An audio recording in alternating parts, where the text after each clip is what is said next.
ములుగు జిల్లా ఏటూరు నాగార మండలంలోని రొయ్యూర్ పరిధిలో మిషన్ భగీరథ కార్మికులు నిరసనకు దిగారు. గత 3 నెలల నుంచి జీతాలు రావడం లేదని పలు డిమాండ్లతో రొయ్యూర్ మిషన్ భగీరథ వాటర్ ప్లాంట్ ముందు ధర్నా చేపట్టారు. ప్రతి కార్మికుడికి వెంటనే ఐడి కార్డు ఇవ్వాలని, ప్రతి కార్మికుడికి పీఎఫ్, ఈఎస్ఐ వెంటనే ఇవ్వాలని డిమాండ్ చేశారు. 3 నెలల నుంచి ఇవ్వాల్సిన జీతాలు వెంటనే విడుదల చేయాలన్నారు.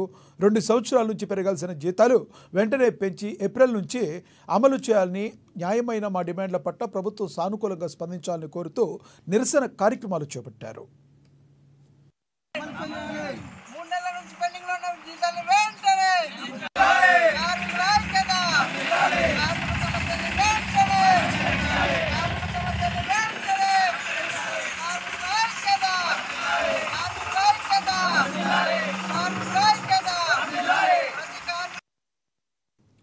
ములుగు జిల్లా ఏటూరు నాగారంలో అక్రమంగా నిల్వ ఉంచిన బయో ప్రొడక్షన్ను స్వాధీనం చేసుకున్నారు అధికారులు.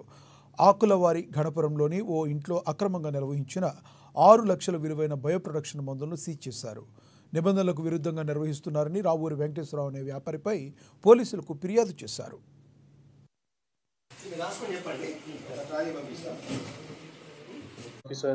అగ్రికల్చర్ డిపార్ట్మెంట్ జాయింట్ ఆపరేషన్లో around 410 liters liquid and 30 kg solid fake bio products seize చేయడం జరిగింది.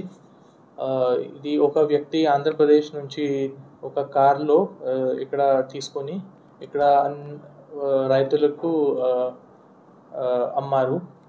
తో ఇది దీంట్లో ఏం లైసెన్స్ లేదు, కొన్ని ప్రొడక్ట్స్ లేబుల్ కూడా లేదు, కొన్ని ప్రొడక్ట్స్లో లేబుల్ ఉంది కానీ లైసెన్స్ ఏం లేదు.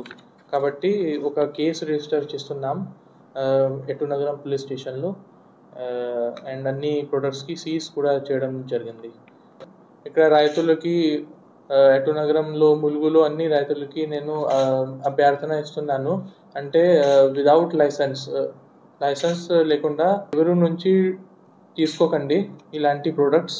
ఇది చాలా హార్మ్ఫుల్, మీ వ్యవసాయం కోసం కూడా చాలా హార్మ్ఫుల్ అవుతుంది. సో చాలా జాగ్రత్తగా ఉండండి అండ్ కేవలం లైసెన్స్ ఉంటే తీసుకోండి.